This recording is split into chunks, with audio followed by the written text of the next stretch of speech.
Welcome back to another episode of Cape Ann Today. I am with Stephen Hagan all by himself today at the Gloucester Times. All Uh, by my lonesome. yeah, Hi, well, Heather. How you doing this morning? it's great to see you. I'm well, thank you.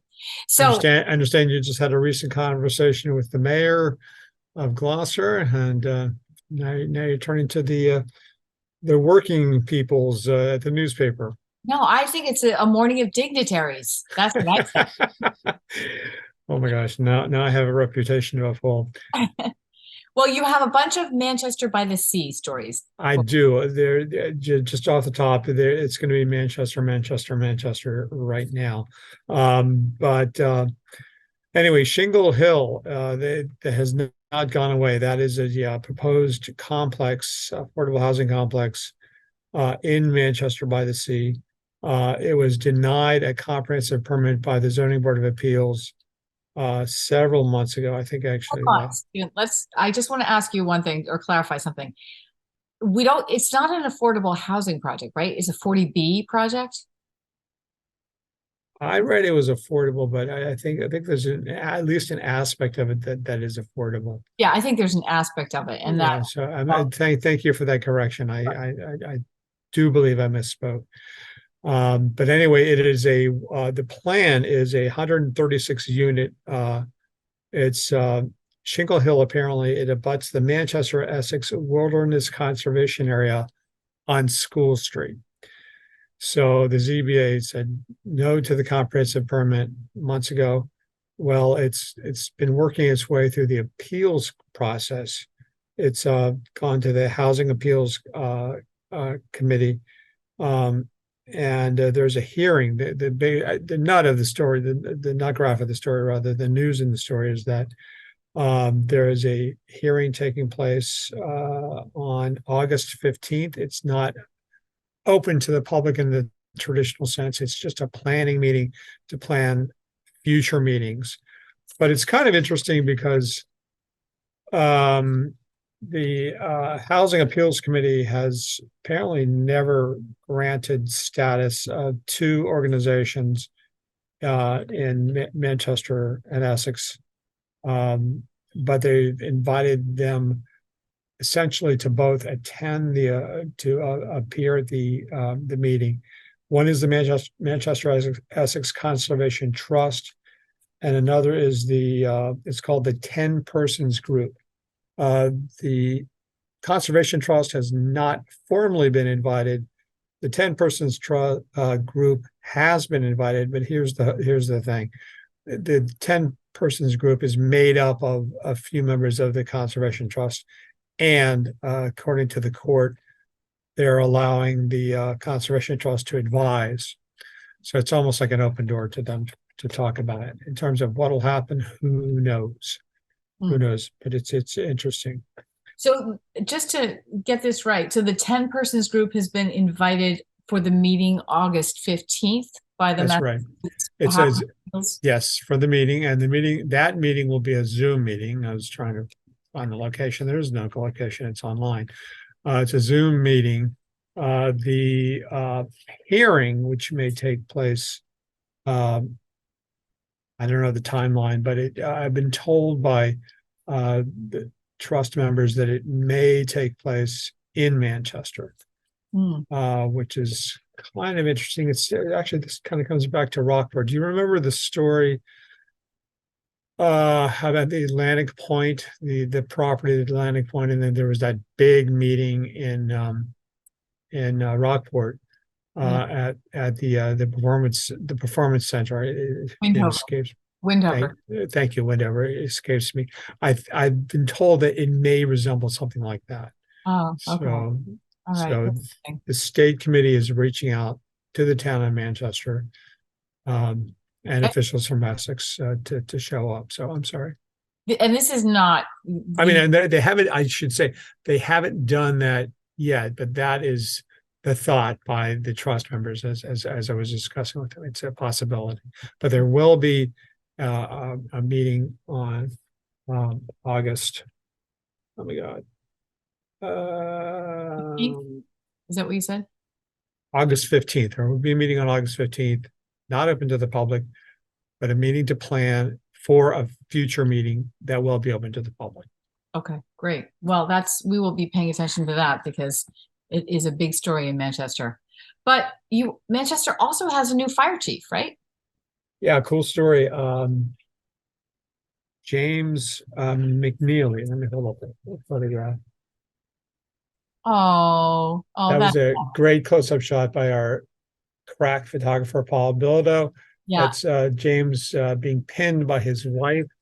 Her name is Amy. Mhm. And all of the new firefighters, there were three other firefighters that were sworn in along with Chief McNeely.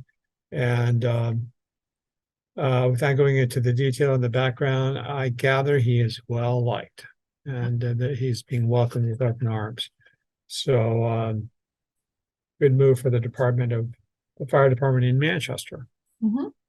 And finally, another kind of profile of I have a tiny, tiny photograph of Julie Oh, Seguri.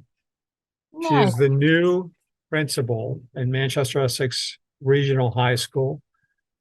She is starting off with a flash. She's reaching out to people, reaching out to the public, holding meetings. One meeting's already been held.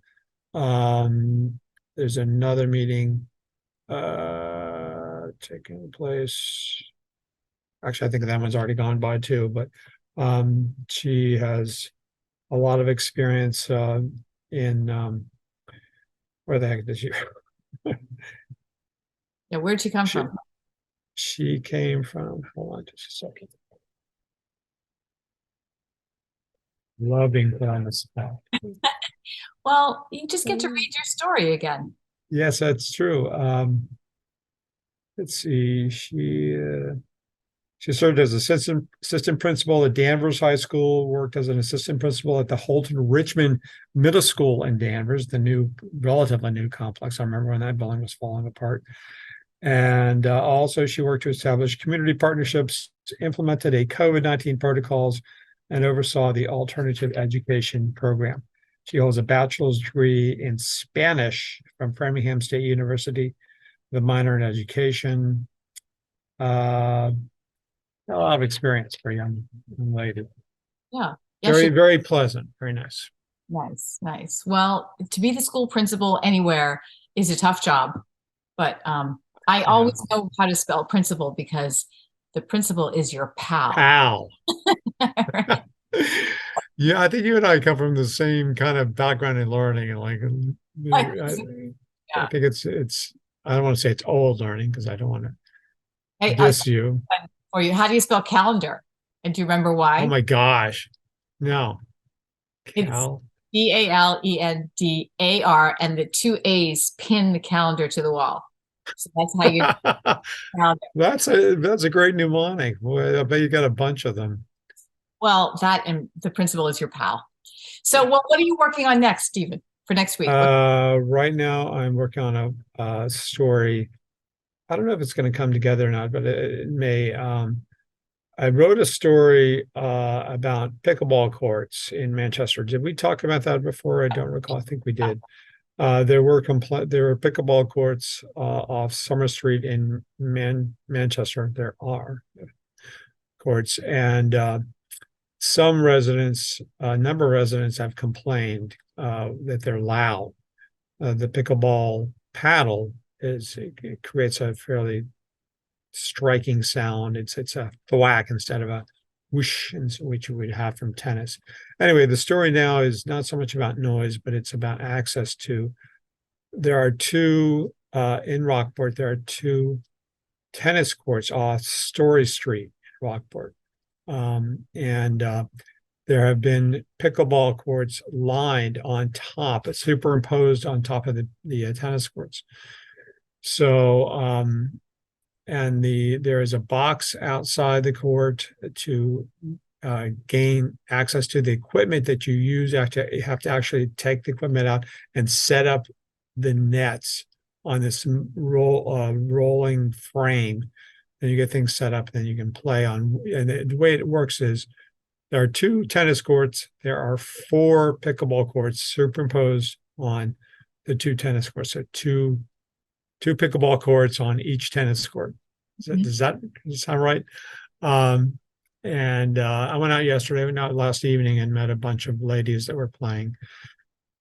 And they were playing on one side of on one tennis court, on one side of one tennis court. On the other tennis court, there was a foursome playing tennis, and everything seemed simpatico. So, but I think the question is access. I talked to the head of Cape Ann Pickleball. He's part of the situation. He has provided the equipment and the access to the equipment. There's a combination lock on this box. And I asked him how people gain access to the equipment. He said, well, here's the combination number. And I said, do you really want me to print that? He said, sure. The reason they have the box locked up, he told me, is because they want to prevent any vandalism. So, because it is a public court. That's the issue. Pardon me? It's a public court that is maintained by the town. Right. Exactly. It's a public, the courts are public. Yes. So if any sort of equipment associated with playing there needs to be open to the public, right? Right. And that's what I need to confirm today, that through the town, I know that I've been told the town will provide the combination code to get into the box, because it is a public facility. Oh, well, I look forward to that story because it's in my town. So thank you, Stephen. You're welcome. Once again, kudos to Paul Bilodeau, our fabulous photographer. He got some good shots about that. Oh, nice. Actually, I haven't even seen his photographs, but he always amazes. He's crazy good. Yes. Crazy too. Crazy good. Okay, so we will see you next week. Perhaps Yep. Ethan Morgan will be with us. We'll see. Yes, ma'am. You as well. Have a good week, Heather. Okay, you too. Bye. Bye.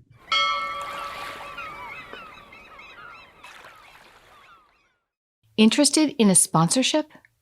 Email sponsor@1623studios.org to learn more.